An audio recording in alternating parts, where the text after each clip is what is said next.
بسم اللہ الرحمن الرحیم۔ السلام علیکم ورحمۃ اللہ وبرکاتہ۔ ناظرین محترم، لوگ اچھائی دیکھنا چاہتے ہیں اور اچھائی سننا چاہتے ہیں۔ یہ الگ بات ہے کہ ہم لوگوں نے سبسکرائبروں کے چکر میں، ویورشپ کے چکر میں لوگوں کو عریانی اور فحاشی دکھانا شروع کر دی ہے۔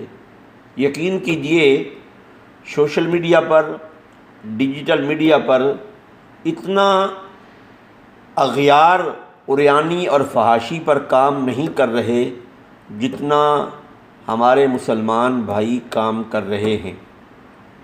نبی کریم صلی اللہ علیہ وآلہ وسلم کا فرمان عالی شان ہے، آپ نے اپنی زبان مبارک کو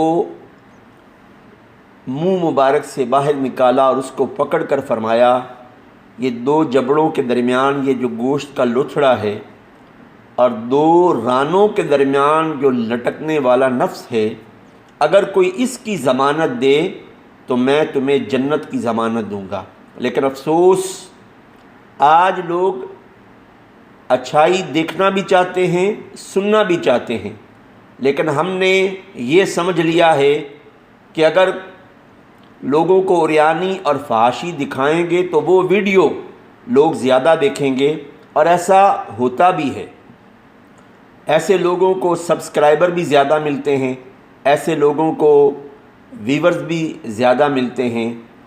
میرے سمیت جب کوئی دینی ویڈیو ہمارے آگے آتی ہے تو ہم اسے دیکھنے اور سنے بغیر سلپ کر دیتے ہیں اور اس ویڈیو کی تلاش میں رہتے ہیں جس میں عریانی ہو، فحاشی ہو۔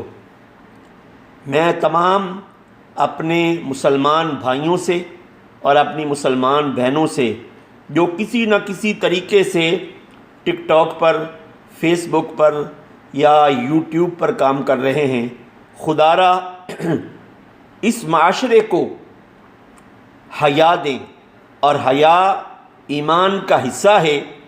اور جیسے کہ میں نے نبی کریم علیہ السلام کی حدیث بھی آپ کو سنانے کی سعادت حاصل کی ہے، تو اگر ہم اپنی زبان اور اپنے نفس کی ضمانت دیتے ہیں تو نبی کریم علیہ السلام کی زبان مبارک سے ہمیں جنت کی ضمانت ملتی ہے۔ تو معلوم ہوا کہ بے حیائی، عریانی اور فحاشی سے جنت نہیں ہے، حیا سے جنت ملتی ہے۔ دعا ہے کہ اللہ رب